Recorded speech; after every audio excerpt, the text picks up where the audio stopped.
Obviously, I want to thank Warner Brothers and DC for stepping out of their comfort zone and taking such a bold swing on me in this movie. Uh, This was director Todd Phillips as he accepted the Golden Lion Award for Best Picture at the conclusion of the 2019 Venice International Film Festival for his movie Joker. Thanks to the positive buzz from its Venice win, Phillips' $55 million studio film would go on to debut with a $96 million opening weekend, eventually grossing over $1 billion throughout its theatrical run. Despite a middling critical reception, the film would also earn its fair share of awards, garnering 11 Oscar nominations and winning 2, inexplicably Best Score for composer Hildur Goðnadóttir. I mean, I'd argue that. It's not music. There's no melody. It's just tones. Just dark, ominous tones. Bong. And Best Actor for Joaquin Phoenix. Thanks to the overwhelming success of the film, a sequel was quickly put into production. Like its predecessor, Joker Folie of Deux, French for Madness of Two, would premiere at the Venice International Film Festival 5 years later. Though the film received a 12.5-minute standing ovation upon its initial screening, it would not go on to win the Golden Lion, instead garnering a host of negative early reviews. Reviews that would tank anticipation for the film well before its worldwide release date a month later. Prior to Venice, Folly of Deuce was tracking for a massive $150 million opening weekend. Post-Venice, those estimates would sink as low as $40 million, but the reality proved even worse, with the film eventually opening to a meager $37.7 million. A worse debut than recent, expensive comic book bombs like The Flash, The Marvels, and even Sony's unfortunate Spider-Man spin-offs, Morbius, and Madame Web. The film would perform even worse in its second weekend, only managing to scrape together $7 million, an 81% drop from its disappointing debut, the worst decline for a quote-unquote comic book film in history, and one normally reserved for blockbusters like Spider-Man No Way Home that do astronomical numbers in their first weekend. Beyond being panned by critics and failing financially, the film was also outright rejected by audiences the world over, including the folks that would normally find themselves as the subject of posts over on the Joker Cringe subreddit. As of this writing, the film's audience score matches its critics' score at a measly 32%, and more tellingly, also earned a D Cinema score from audiences polled by the company on opening night. For a quick comparison, Madame Web got a C+. That's right, a film that couldn't be bothered to match its villain's voice with his lips performed better than Joker Folie of Deuce.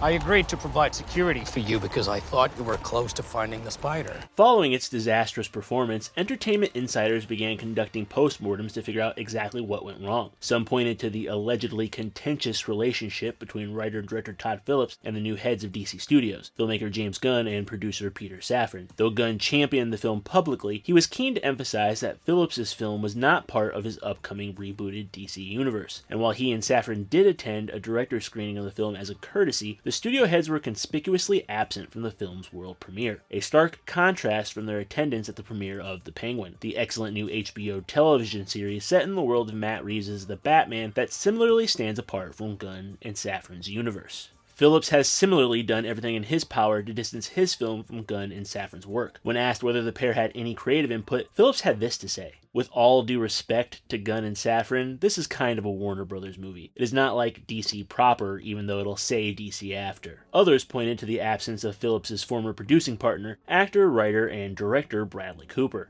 Cooper, who worked with Phillips on the financially successful Hangover trilogy, was a producer on the original Joker, but was nowhere to be found on its sequel, having dissolved his producing partnership with Phillips back in 2021 for unknown reasons. Some speculated that, had he been on board, perhaps the actor's creative input could have swayed the quality of the film, something no one else on the project was seemingly able to do if the trades are to be believed. It's been reported through sources like Variety and The Hollywood Reporter that, thanks to the success of the original film, Phillips was given total creative control, refusing to budge on the $200 million budget at the request of Warner Brothers CEO David Zaslav, as well as refusing to take notes or screen the film for test audiences. According to an unnamed source close to the production, no one could get through to Todd. Finally, and most notably, others pointed to the film's genre pivot to a musical, and the studio's deceptive marketing which attempted to hide that fact, a marketing ploy that's seemingly become standard practice for the modern-day musical. These days, studios seem to believe that, rather than simply marketing to the segment of the population that actually likes musicals, it's preferable to trick everyone into coming and disappointing them only after they've already taken their money. Sorry, Mean Girls fans, but the new movie's not a simple remake as the trailer would have you believe, but a musical based on the Broadway show that's based on the movie you thought they were remaking, one that conveniently ignores the straight-to-DVD Legacy sequel.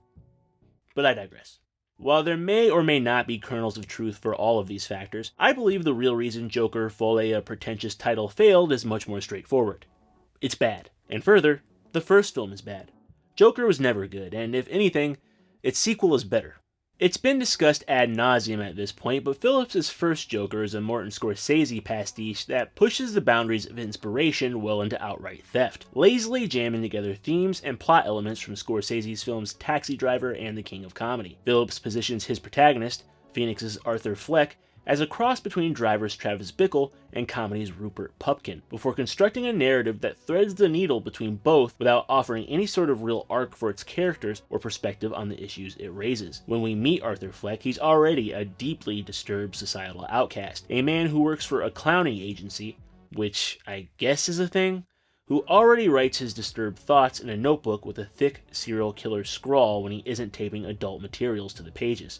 Sorry for the flowery language, but I'm not trying to get demonetized here. Rather than painting a picture of the character as a well-meaning yet down-on-his-luck regular guy who then becomes a psycho, a far more interesting arc explored and one of the only bits of comic book material this film actually bothers to take inspiration from, Alan Moore's seminal The Killing Joke, we're basically introduced to a guy who's already there. The film then uses Arthur to explore themes of mental illness and societal ills, but offers nothing but confused, surface-level observations about them. We're presented with a character suffering from mental illness due to a history of abuse, but those factors remain ambiguous. It'd be one thing if these details were reserved for dramatic effect, but they're seemingly not explored because the filmmakers have no idea what they are either. At a certain point, Arthur is unable to get medication that he desperately needs thanks to social service cuts, but the film has nothing to say about the situation beyond, gee, social services really are important.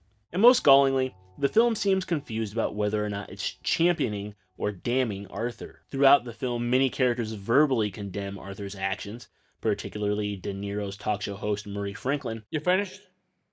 I mean, there's so much self-pity, Arthur. You sound like you're making excuses for killing those young men. But the film goes out of its way to justify all of his murders, framing the initial killings of the Wayne Enterprises execs as self-defense, justifying the murder of his co-worker Randall as comeuppance for the man's incessant bullying, and even excusing the murder of his adoptive mother by driving home the point that she allowed Arthur to be physically, mentally, and sexually abused as a child. Even the killing of De Niro's Franklin on live television is thematically muddled. On the one hand, the film frames the murder as a monstrous act, but on the other it celebrates the action, having Arthur deliver the fatal gunshot only after giving a rousing speech about all the ways society has failed him and people like him. Everybody just yells and screams at each other. Nobody's civil anymore. Basically playing the scene as a stand-up and cheer moment at the climax of the film, which, concerningly, people did at my screening back in 2019. It's my belief that Joker is such a hollow, thematically confused movie because it's coming from a filmmaker displaced from his traditional genre, one who actually doesn't have much to say outside of it. Prior to Joker, Todd Phillips was primarily known for bro comedies like Road Trip, Old School, and the aforementioned Hangover films. But following the creative and commercial failure of the third Hangover movie, Phillips expressed his frustrations with the form, using the excuse of hacky comedians the world over, blaming woke culture. Go try to be funny nowadays with this woke culture. There were articles written about why comedies don't work anymore. I'll tell you why. Because all the funny guys are like, this shit, because I don't want to offend you. Distancing himself from the pure form of the genre, Phillips would pivot to the 2016 dark crime comedy War Dogs before abandoning comedy entirely with Joker. Unfortunately, unable to lean on his admittedly viable comedic instincts, the director would instead co-opt the dominant subgenre of the day, comic book films, a genre the filmmaker has a clear lack of respect for that borders on pure disdain. While Joker and Folly of Deuce may have the Joker name in the title, there's nothing beyond the superficial that would actually tie the films to their comic book roots. Aside from wearing clown makeup while killing people, there's nothing about Arthur Fleck that actually resembles the Joker. The Joker from the comics is a psychopath with a genius-level intellect who uses that brilliance and mania to harm others in horrifyingly comedic ways, whereas Arthur Fleck is an abused idiot who simply gets pushed too far. A sad adult who, across two films, merely flails about without a plan before getting unceremoniously murdered by another cackling inmate who we're led to believe will eventually become the iteration of the character we're familiar with, which not only makes no sense from a continuity standpoint. What, is little Bruce Wayne going to physically assault geriatric Joker 20 years from now? You wouldn't hit a guy with glasses on, would you? Huh? But begs the question, why do we bother spending over 4 hours with this dope in the first place? The Gotham City Arthur inhabits is basically just New York. Phillips and crew literally do nothing to give Gotham its own identity. Gone is the Gothic architecture from Tim Burton's films. He doesn't bother using volume technology like Matt Reeves did in The Batman to create something slightly removed from reality. And he doesn't even stitch together different elements of lesser film cities like Chicago and Pittsburgh like Nolan did in his Dark Knight trilogy. Apparently in New York State, where these films take place, there's just 2 New York cities. New York City. And there's nothing about the other characters in the city that calls back to their comic book counterparts either. While you could argue that the dynamic between Harley and Arthur in Folly of Deuce is a clever subversion of their traditional relationship, with Harley in control and Joker as her hapless stooge, there's nothing else about Harley, or Lee as the movie annoyingly refers to her, that resembles her comics incarnation. Rather than a lovesick Moll who eventually finds her own agency after years of domestic abuse, she's basically just a serial killer groupie who loses interest the second Arthur denounces the Joker persona. Thomas Wayne is completely unrecognizable, transformed from a benevolent surgeon into any random billionaire asshole, and Harvey Dent fares even worse, essentially being boiled down to smug prosecuting attorney number 1 in Phillips' second film. Since everything's so generic, it's extra annoying when Phillips does randomly decide to pay lip service to the comics, wedging in the murder of Thomas and Martha Wayne at the end of the first film, something I think it's safe to say we should never have to see realized on screen again. It's been done to death, and damaging Harvey Dent's face in the second movie with a courtroom bomb. 2 story beats that never come back and don't matter. There's literally no reason either of these stories have to be set in the world of Batman. You could remove any mention of Gotham City and rename the characters and you'd be able to tell the exact same story. So why did Phillips bother hijacking the Batman franchise in the first place?